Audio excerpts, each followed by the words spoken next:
नमस्कार. मुख्यमंत्री माझी लाडकी बहीण योजनेच्या एका नवीन व्हिडिओमध्ये तुम्हा सर्वांचं स्वागत आहे. आता आपण तुमच्यासाठी एप्रिलच्या हप्त्याबाबत एक खुशखबर घेऊन आलेलो आहे. एप्रिलच्या हप्त्याबाबत एक खूप मोठी अपडेट समोर आलेली आहे. आता तुमच्या सगळ्यांचे एप्रिलच्या हप्त्याबाबत असणारे प्रश्न म्हणजेच एप्रिलचा हप्ता किती रुपये मिळणार आहे, ₹1,500 मिळणार की ₹2,100 मिळणार आहे आणि एप्रिलच्या हप्त्याचे वाटप कधीपासून सुरू होणार आहे आणि रामनवमीनिमित्त सरकार काय गिफ्ट देणार आहे, या सगळ्या गोष्टी आपण आज या व्हिडिओमध्ये पाहणारच आहोत. त्यामुळे व्हिडिओला शेवटपर्यंत पाहायचं आहे. आणि सगळ्यात महत्त्वाचं म्हणजे जर तुम्ही आपल्या चॅनलवर नवीन आला असाल तर चॅनलला सबस्क्राईब नक्की करा, कारण या चॅनलवर तुम्हाला लाडकी बहीण योजनेच्या सगळ्या अपडेट लवकरात लवकर आणि अचूक पाहायला मिळतात. त्यामुळे व्हिडिओला लाईक नक्की करा. आता भरपूर महिलांना एप्रिल हप्त्यामध्ये 3,000 ते ₹4,500 मिळणार आहेत. आता तुम्हाला प्रश्न पडला असेल की हे 3,000 ते ₹4,500 कशाचे आहेत आणि कोणकोणत्या महिलांना मिळणार, तर याची संपूर्ण माहिती आपण या व्हिडिओमध्ये पाहणारच आहोत. सोबतच एप्रिल महिन्यामध्ये ₹2,100 मिळणार आहेत की ₹1,500 मिळणार आहेत, या प्रश्नाचे सुद्धा उत्तर तुम्हाला याच व्हिडिओमध्ये मिळणार आहे.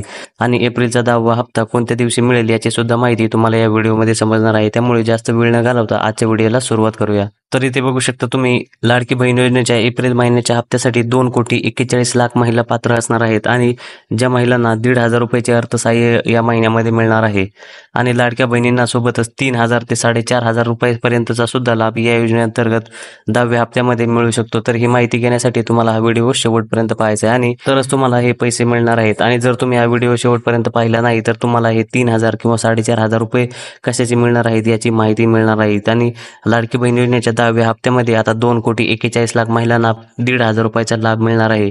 आणि आतापर्यंत या योजनेअंतर्गत जवळपास सरकारने 9 हप्त्याचे वाटप केलेले आहे. म्हणजेच ₹13,500 आतापर्यंत लाडक्या बहिणींच्या खात्यामध्ये जमा केलेले आहेत. आणि आता 10वा हप्ता म्हणजेच ₹1,500 सुद्धा लवकर तुमच्या खात्यामध्ये जमा होणार आहेत. आणि सोबतच रामनवमी निमित्त सरकार काय गिफ्ट देणार आहे याची सुद्धा माहिती आपण या व्हिडिओमध्ये पुढे पाहणारच आहोत. तर आता हे ₹3,000 किंवा ₹4,500 कशाचे आहेत, तर ज्या लाडक्या बहिणींना मागच्या महिन्यामध्ये म्हणजेच फेब्रुवारी आणि मार्च महिन्याचा हप्ता मिळालेला नाही, कारण तुम्हाला सगळ्यांना माहिती आहे की फेब्रुवारी आणि मार्च महिन्याचा हप्ता मार्च महिन्यामध्ये ₹3,000 तुमच्या अकाउंटवर जमा झाला होता. परंतु बऱ्याचशा महिला अशा आहेत की त्यांना हे ₹3,000 मिळालेले नाही. तर त्यांना आता जर तुम्ही लाडक्या बहीण योजनेच्या ज्या सरकारने काही अटी ठेवलेल्या आहेत त्या अटींमध्ये जर तुम्ही बसत असाल तर तुम्हाला मागच्या महिन्याचे ₹3,000 म्हणजेच फेब्रुवारी आणि मार्च महिन्याचे ₹3,000 आणि एप्रिल महिन्याचे ₹1,500 असे टोटल ₹4,500 तुमच्या अकाउंटवर जमा होणार आहेत. पण त्यासाठी तुम्हाला सरकारच्या अटींमध्ये बसणं अनिवार्य आहे. म्हणजे तुम्हाला सरकारच्या अटींचं पालन करावं लागणार आहे, तरच तुम्हाला एप्रिलचा हप्ता आणि मागच्या महिन्याचे राहिलेले 2 महिन्याचे हप्ते तुम्हाला मिळणार आहेत. आणि सरकारने आता 1 एप्रिलपासून लाडकी बहीण योजनेचे नियम बदललेले आहेत, म्हणजेच नवीन नियम काढलेले आहेत. आणि जर तुम्ही या नियमांमध्ये बसत असाल तरच तुम्हाला लाडकी बहीण योजनेमध्ये पात्र ठरवलं जाणार आहे, अन्यथा तुम्हाला लाडकी बहीण योजनेतून वगळलं जाईल. आता सरकार रामनवमीनिमित्त महिलांना काय गिफ्ट देणार आहे हे आपण पाहूया. तर सरकारने गुढीपाडव्यानिमित्त महिलांना साडी वाटप देण्याचे ठरवले होते आणि हे साडी वाटप बऱ्याचशा महिलांना मिळालेले सुद्धा आहे. आणि ज्या महिलांना साडी वाटप मिळालेले नाही त्यांना रामनवमीनिमित्त साडी वाटप होणार आहे. म्हणजेच आता ही साडी तुम्हाला कधी आणि कुठे मिळणार याची संपूर्ण माहिती या व्हिडिओमध्ये मिळणार आहे. तर ही साडी तुम्हाला रेशन दुकानावरच मिळणार आहे, परंतु ही साडी बऱ्याचशा महिलांना मागच्या महिन्यामध्ये मिळालेली आहे. म्हणजेच गुढीपाडव्यानिमित्त बऱ्याचशा महिलांना साडी मिळालेली आहे आणि ज्यांना साडी मिळालेली नाही त्यांना रामनवमीनिमित्त साडी देण्यात येणार आहे. त्यामुळे तुम्ही लवकरात लवकर रेशन दुकानावर जाऊन तुमची साडी घ्यायची आहे. आणि ज्या लाडक्या बहिणींना फेब्रुवारी आणि मार्च महिन्याचे पैसे मिळालेले नाहीत त्यांच्यासाठी आनंदाची बातमी म्हणजे तुमच्यासाठी सरकारने काही नियम ठेवलेले आहेत. आणि 10व्या हप्त्यासाठी म्हणजेच एप्रिलच्या हप्त्यासाठी सुद्धा सरकारने काही नियम ठेवलेले आहेत. जर तुम्ही या नियमचे पालन करत असाल तर तुम्हाला लाडकी बहीण योजनेचा 10वा हप्ता आणि फेब्रुवारी आणि मार्च महिन्याचा जे ₹3,000 हप्ता जो आहे तो तुमच्या अकाउंटवर जमा होणार आहे. आता सरकारने यासाठी काय नियम ठेवलेले आहेत हे आपण पाहूया. तर सरकारची सगळ्यात पहिली अट अशी आहे की जर तुम्ही लाडकी बहीण योजनेचा लाभ घेत असाल तर तुम्ही सरकारच्या इतर कोणत्याही योजनेचा लाभ घेऊ शकत नाही. म्हणजेच जर तुम्ही लाडकी बहीण योजनेव्यतिरिक्त संजय गांधी निराधार योजना किंवा श्रावण बाळ योजना किंवा नमो शेतकरी योजना या कोणत्याही योजनेचा लाभ घेत असाल तर तुम्हाला लाडकी बहीण योजनेचा लाभ मिळणार नाही आणि लाडकी बहीण योजनेतून तुम्हाला वगळलं जाणार आहे.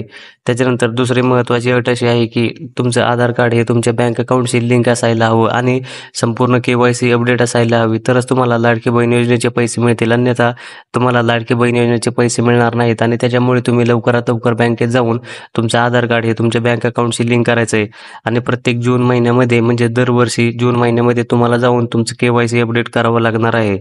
आता तिसरी महत्त्वाची अट म्हणजे तुमचं किंवा तुमच्या कुटुंबाचं वार्षिक उत्पन्न हे 2.5 लाखांपेक्षा जास्त असेल तरी देखील तुम्हाला लाडकी बहीण योजनेचे पैसे मिळणार नाहीत. म्हणजेच तुमचं वार्षिक उत्पन्न हे 2.5 लाखांपेक्षा कमी असायला हवे तरच तुम्हाला लाडकी बहीण योजनेचे पैसे मिळणार आहेत. अन्यथा तुम्हाला यातून वगळलं जाणार आहे. आणि चौथी आणि सगळ्यात महत्त्वाची अट म्हणजे जर तुमच्या घरी 4 चाकी वाहन असेल तरी देखील तुम्हाला लाडकी बहीण योजनेतून बाद केलं जाणार आहे. परंतु ज्या लाडक्या बहिणींच्या घरी ट्रॅक्टर आहे किंवा पिवळ्या नंबर प्लेटची गाडी आहे, म्हणजेच जी गाडी तुम्ही तुमच्या व्यवसायासाठी किंवा तुमच्या घर चालवण्यासाठी पैसे कमवता त्यातून तरच तुम्हाला लाडकी बहीण योजनेचे पैसे मिळतील. परंतु जर तुमच्या घरी पांढऱ्या नंबर प्लेटची 4 चाकी वाहन असेल तर तुम्हाला लाडकी बहीण योजनेचे पैसे मिळणार नाहीत. तुम्हाला त्यातून बाद केलं जाणार आहे. आणि जर तुम्ही या सरकारच्या 4 अटींचं पालन केलं तरच तुम्हाला लाडकी बहीण योजनेचा 10वा हप्ता आणि इथून पुढचे सगळे पैसे मिळणार आहेत. अन्यथा तुम्हाला लाडकी बहीण योजनेतून वगळलं जाईल. आणि आता एप्रिल महिन्याचा हप्ता पहिल्या टप्प्यात कोणकोणत्या जिल्ह्यात मिळणार आहे हे पाहूया. तर सगळ्यात पहिला जिल्हा आहे नागपूर, त्याच्यानंतर दुसरा जिल्हा आहे नांदेड,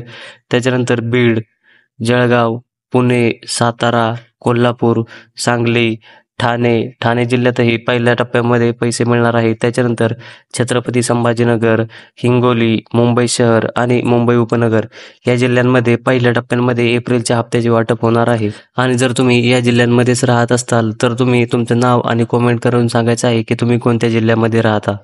आणि आता सरकारने याच्यासोबतच अन्नपूर्णा योजनेच्या दुसऱ्या टप्प्याचे पैसे वाटप सुरू केलेले आहे. आणि पहिल्या टप्प्यामध्ये महिलांना 3 गॅस सिलेंडर मिळाले होते आणि ते 2490 रुपयांचे होते. आणि आता दुसऱ्या टप्प्यांमध्ये सुद्धा महिलांना 2490 रुपये मिळणार आहेत. परंतु आता हे पैसे तुम्हाला नेमकं कसे मिळणार आहेत आणि त्यासाठी तुम्हाला काय करायचं आहे हे तुम्हाला माहिती आपण सांगतो. तर 3 गॅस सिलेंडरचे पैसे मिळवण्यासाठी सर्वात प्रथम तुम्हाला लाडकी बहीण योजनेचा लाभ घेतलेला असायला पाहिजे. सोबतच तुम्हाला उज्ज्वला गॅसचे कनेक्शन तुमच्या घरी असायला पाहिजे. आणि उज्ज्वला गॅसचं कनेक्शन तुमच्याकडे आहे की नाही हे चेक करायचं आहे. म्हणजेच तुम्हाला फ्री गॅस मिळतो का नाही हे तुम्ही चेक करायचं आहे. आणि अत्यंत महत्त्वाची अपडेट म्हणजे प्रत्येक महिन्यामध्ये जर तुम्ही गॅस सिलेंडर भरत असाल तर तुम्हाला ते बुकिंग करून भरायचं आहे. आणि प्रत्येक महिन्याला बुकिंग केल्याच्या नंतर तुम्हाला 830 रुपये मिळणार आहेत. असे टोटल 3 टप्प्यांमध्ये 2490 रुपये तुमच्या खात्यावर जमा होणार आहेत. आणि काही बहिणींच्या खात्यावर आता ही सबसिडी जमा सुद्धा झालेली आहे. त्यामुळे तुम्ही आजच तुमचं उज्ज्वला गॅसचं कनेक्शन आहे की नाही ते चेक करा आणि या योजनेचा लाभ घ्या. आणि दुसरी महत्त्वाची गोष्ट म्हणजे बऱ्याचशा लाडक्या बहिणींना याबद्दल माहिती नाही. हे आपण आपल्या चॅनलवर सगळ्यात अगोदर सांगत आहोत. आता महिलांना 30 प्रकारच्या नवनवीन भांड्यांचा संच जो आहे तो मिळणार आहे. आता यासाठी तुम्हाला काय करायचं आहे हे आपण सांगू. तर तुम्हाला लवकरात लवकर तुमच्या जवळच्या नागरी सुविधा केंद्रामध्ये जाऊन त्यांना सांगायचं आहे की आम्हाला 30 भांड्यांचा संच जो आहे तो अर्ज भरून द्यायचा आहे. आणि हा अर्ज भरल्याच्या नंतर 1 आठवड्यामध्ये तुम्हाला 30 भांड्यांचा संच जो आहे तो मिळणार आहे. आणि ही भांडी जी आहे ती घरगुती उपाययोजनेसाठी खूप महत्त्वाची ठरणार आहेत. तसेच जर तुम्हाला सरकारच्या किंवा केंद्र सरकारच्या इतर कोणत्याही योजनांबद्दल माहिती हवी असेल तर तुम्ही आपल्या ऑफिशियल वेबसाईटवर व्हिजिट करू शकता किंवा आपल्या व्हॉट्सअप ग्रुपमध्ये जॉईन होऊ शकता. तिथे तुम्हाला संपूर्ण माहिती एकदम डिटेल्समध्ये मिळेल. याची लिंक डिस्क्रिप्शनमध्ये दिलेली आहे, तिथून तुम्ही जॉईन होऊ शकता. आणि हा व्हिडिओ आवडला असेल तर तुम्ही आपल्या व्हिडिओला लाईक करा आणि आपल्या चॅनलला सबस्क्राईब नक्की करा. धन्यवाद. जय हिंद, जय महाराष्ट्र.